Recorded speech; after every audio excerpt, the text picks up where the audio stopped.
एक बार फिर से स्वागत है आपका जीके ट्रिक चैनल पर। तो आज हम देखेंगे भारत के बंदरगाह। तो देखिए, भारत के बंदरगाह आज हम देखेंगे, वो भी ट्रिक से। और लास्ट में मैं एक टेस्ट लूँगी ताकि आपको पता चले कि आपको ट्रिक से कैसे याद हुआ। तो आइए शुरुआत करते हैं। तो सबसे पहले जान लेते बंदरगाह किसे कहते हैं। बंदरगाह उसे कहते हैं जो तट रेखा पर स्थित होते हैं और ये यहाँ से सामान आपका आता जाता है, यातायात होता है। बंदरगाह तट रेखा में जो जितने भी राज्य हैं वहाँ पे एक बंदरगाह होता है। जैसे ये सब बंदरगाह है, समुंदर है चारों तरफ और बंदरगाह है यहाँ पे ये सब बंदरगाह है। यहाँ बड़े बड़े शिप चलते हैं, यहाँ से व्यापार होता है, आयात निर्यात होता है। हमारे देश से दूसरे देश जाते हैं शिप से सामान और दूसरे देश से हमारे देश आते हैं। इस प्रकार बंदरगाह कार्य करता है। तो आइए देखते हैं ट्रिक से सारे बंदरगाह भारत के। तो पहला जो है वो है कलकत्ता बंदरगाह। कलकत्ता बंदरगाह जिसे डायमंड हार्बर कहा जाता है, डायमंड हार्बर कहा जाता है। तो ये कहाँ पे स्थित है? ये स्थित है कलकत्ता में ही पहला। उसके बाद ये स्थित है हुगली नदी के तट पर, ठीक है। हुगली नदी वहाँ से बहती है और इससे दक्षिण पूर्वी एशिया, ऑस्ट्रेलिया, न्यूजीलैंड के लिए आयात और निर्यात होता है। तो इसे हम ट्रिक से कैसे याद करेंगे? तो देखिए, हार्बर है यहाँ, इसका नाम है डायमंड हार्बर कलकत्ता बंदरगाह का। तो हार्बर यहाँ पर लिखा हुआ है। हार्बर से क्या है? कलकत्ता में क्या है? कलकत्ता में एक पुल है कलकत्ता में जिसका नाम है हावड़ा। हावड़ा पुल है। नीचे नदी बहती है, ऊपर पुल कुछ इस प्रकार बना हुआ है, हावड़ा पुल उसे कहते हैं।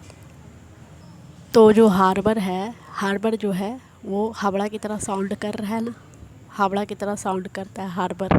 तो हावड़ा, हार्बर को हम हावड़ा से रिलेट करेंगे, हावड़ा से। और इस प्रकार हम कलकत्ता बंदरगाह को याद कर लेंगे। और हुगली नदी, ठीक है। अगला देखते हैं। ये देखिए मानचित्र में हावड़ा कोलकाता हार्बर, डायमंड हार्बर बंदरगाह इस जगह पे है। यहाँ से शिप जाता है दूसरे देश, शिप यहाँ से निकलती है, आयात निर्यात होती है और दूसरे देश जाती है व्यापार करने के लिए, ठीक है। अगला जो है वो है हल्दिया। हल्दिया कहाँ पे स्थित है? हल्दिया भी है कलकत्ता में। हल्दिया है कलकत्ता में और इस बंदरगाह को बनाने का एक ये था, इसका मकसद था कि कलकत्ता के भार को कम करने हेतु बनाया गया था। मतलब कलकत्ता से जो भी सामान आयात निर्यात होगा उसको कलकत्ता का जो बंदरगाह था उसका भार कम करने के लिए हल्दिया को बनाया गया, ठीक है। तो इसे हम कैसे याद करेंगे ट्रिक से? तो देखते हैं। तो देखिए, हा से हल्दिया है ना, इसमें हल छुपा हुआ है। हल मतलब सॉल्यूशन छुपा हुआ है हल्दिया में, हल छुपा हुआ है। तो भार कम करने के लिए सॉल्यूशन हल निकाला गया और इसको बनाया गया हल्दिया को। कलकत्ता बंदरगाह को जो भार पड़ता था कलकत्ता बंदरगाह में, उसका हल निकाला गया और हल्दिया का निर्माण किया गया, ठीक है। अगला देखते हैं। अगला जो है वो है पारादीप। पारादीप बंदरगाह जो है उड़ीसा में है। इससे लोहा, अयस्क और कोयला का निर्यात होता है।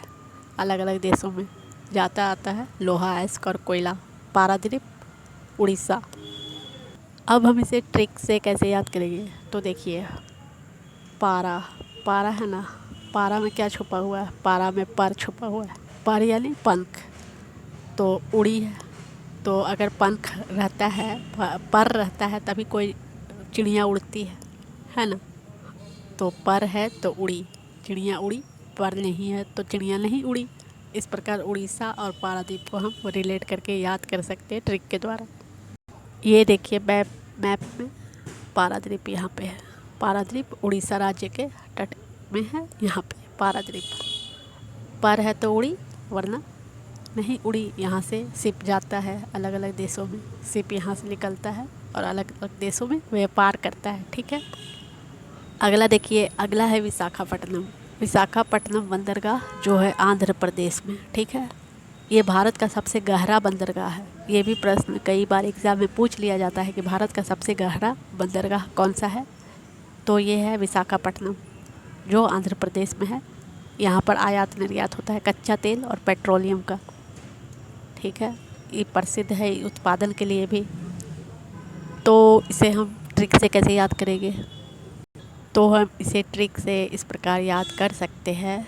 देखिए, आंध्र जो है अंधा की तरह साउंड ऑफ कर रहा है ना, अंधा की तरह, ब्लाइंड की तरह। तो ब्लाइंड को, अंधा को क्या चाहिए? अंधा को वैसाखी चाहिए।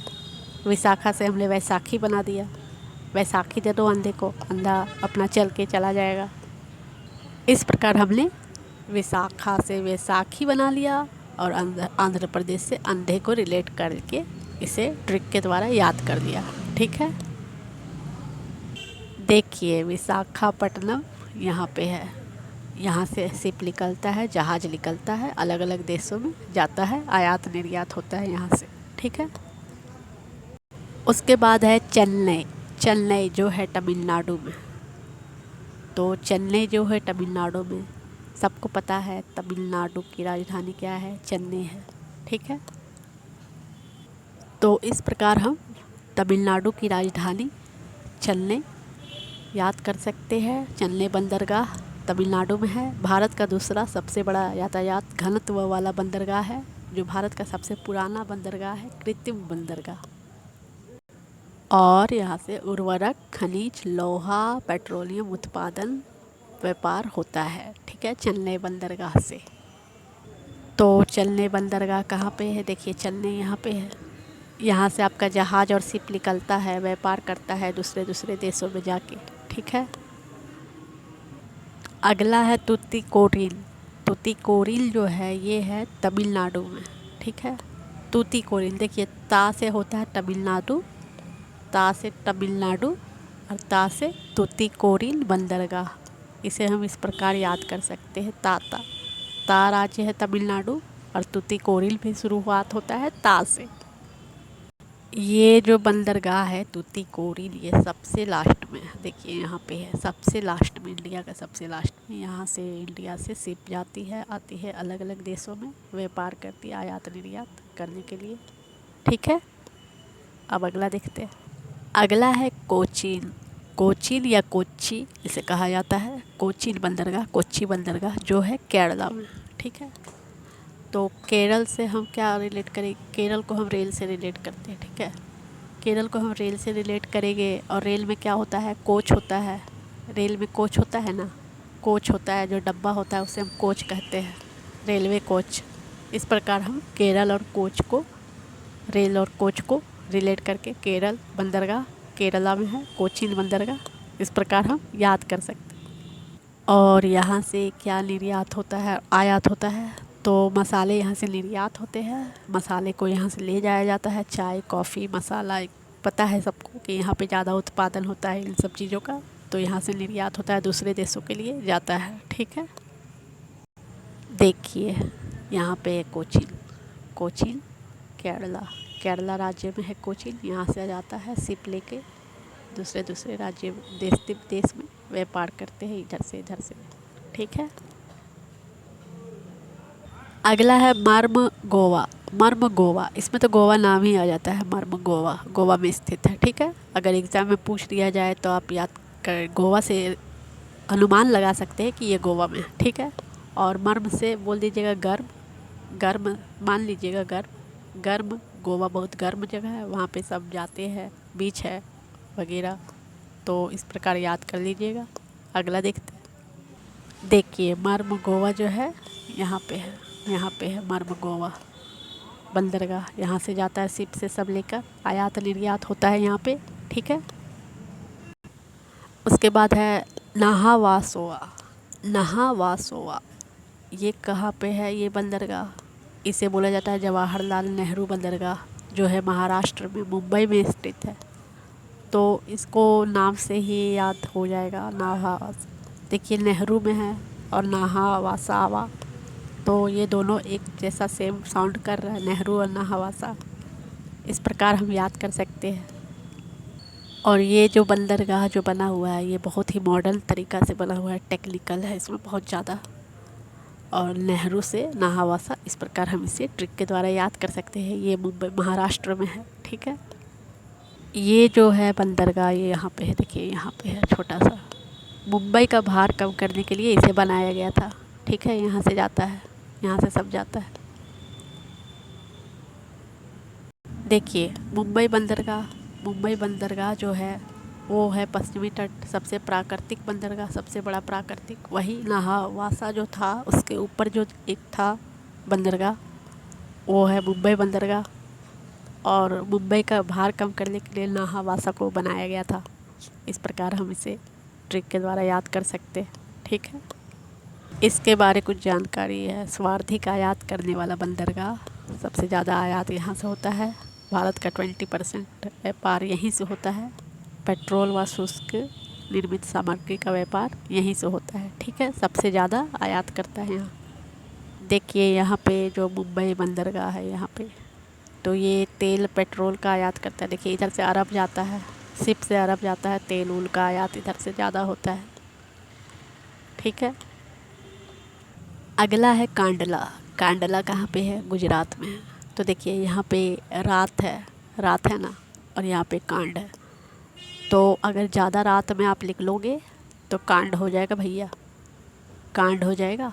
ज़्यादा रात में नहीं निकलना चाहिए, कांड होता है। चोर डकैत रहते हैं, लूट लेंगे। इस प्रकार कांड को हम रात से रिलेट करके याद कर सकते हैं। कांडला, ठीक है। ज़्यादा रात को जाइएगा तो कांड होगा, चोर आ जाएंगे, चोर छीनेंगे, लूट लेंगे। ठीक है, ये एक जवारीय बंदरगाह है, प्राकृतिक है। कच्चा तेल, पेट्रोल, खाद्य तेल, नमक, कपास यहाँ से आयात निर्यात होता है। ठीक है, जवारीय बंदरगाह, ये बहुत बार एग्ज़ाम में पूछा गया है। जवार यहाँ उठता है समुंदर में, तो उसे बोलते हैं जवारीय बंदरगाह। जो समुंदर में ऐसे ऐसे होता है ना, उसको बोलते हैं जवार। ठीक है, देखिए कांडला यहाँ पे है गुजरात में यहाँ पे कांडला है सबसे इधर। यहाँ से आयात निर्यात होता है शिप से, जहाज़ से। ठीक है, अगला है पोर्ट ब्लेयर, ये तो सबको पता है, अंडमान निकोबार में है पोर्ट ब्लेयर। ठीक है, 2010 में 13वें बंदरगाह के रूप में इसे मान्यता मिली गई है। ये भी याद कर दीजिएगा, इसको ट्रिक तो कुछ नहीं है, अंडमान निकोबार में है ये बस, पोर्ट ब्लेयर।